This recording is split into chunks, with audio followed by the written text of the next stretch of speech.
सखिया सखी हमारा देवरा हमारा देवरा जी के साथ छोटकी बहिनी ठीकवा सखी हमारा देवरा जी के साथ छोटकी बहिनी ठीकवा सखी छोटकी बहिनी ठीकवा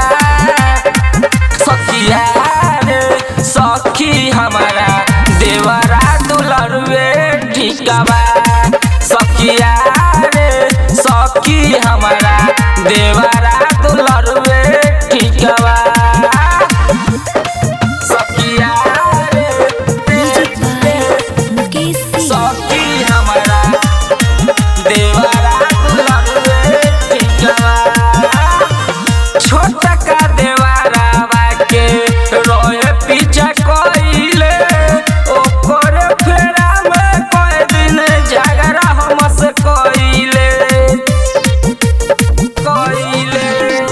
छोटा का देवरा के रोए पीछा कोइले ओकर फेरा में कोई दिन झगड़ा हमसे कोइले जब बोले मीठी बात ओकर बोलिए मीठबा ओकर बोलिए मीठबा सखिया रे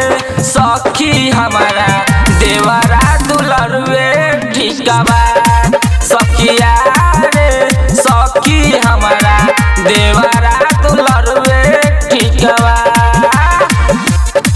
सखिया सखी हमारा देवरा दुलरुए ठीकवा कितना कही सखी हम बैजू देवरा के कोई दिन पीछा कइले हमारा बहिन के कितना कही सखी हम बैजू देवरा के कोई दिन पीछा कइले हमारा बहिन के जन मारे किसन देवरवा ओकर बोलिए ठीकवा ओकर बोलिए ठीकवा सखिया रे सखी हमारा देवरा दुलरुए ठीकवा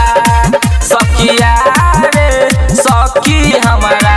देवरा दुलरुए ठीकवा सखी रौनक रिकॉर्डिंग स्टूडियो मेजरगंज सीतामढ़ी।